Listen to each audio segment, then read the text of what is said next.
토론 내내 두 후보는 여러 주장들과 함께 서로를 비방했는데요. 이에 대한 치열한 사실 검증도 이뤄졌습니다. 과연 누가 더 거짓말을 많이 했을까요?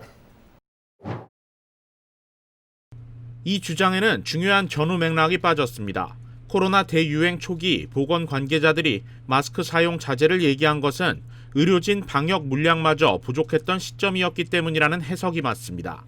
지금은 파우치 소장은 물론 모두가 마스크의 절대적 필요성을 강조하고 있고 특히 레드필드 CDC 국장의 경우 마스크 착용이 백신만큼 감염 예방에 효과적이라고 누차 강조하고 있습니다. 베럿 지명자가 오바마 케어와 이를 유지하도록 한 법원 결정에 비판적인 입장을 취하긴 했지만 부분적인 법 개정을 강조했을 뿐 위헌이라고 하지는 않았습니다.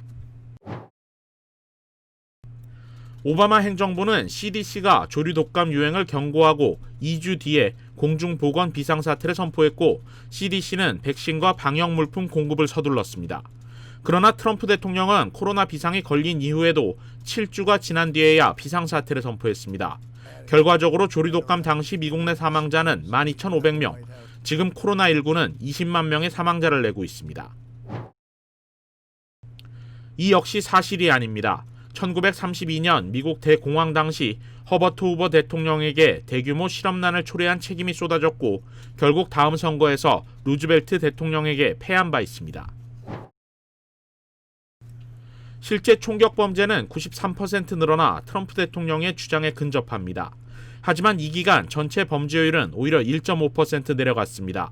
실제 10년 전과 비교해 전체 범죄율은 10% 정도 내려갔고 FBI 보고서에서도 2019년 폭력 범죄는 지난 3년간 내려간 것으로 나타났습니다.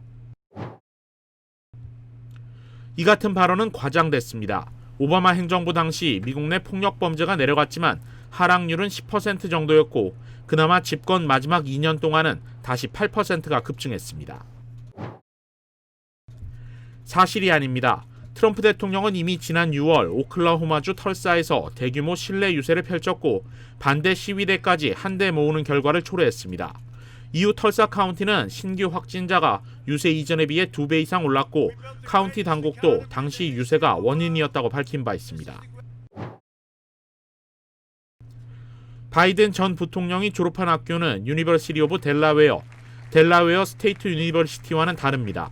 그러나 바이든 전 부통령이 유세기간 언급한 것은 델라웨어주 출신이라는 것을 강조한 것이지 자신이 직접적으로 델라웨어 스테이트 유니버시티를 졸업했다고 한 적은 없습니다.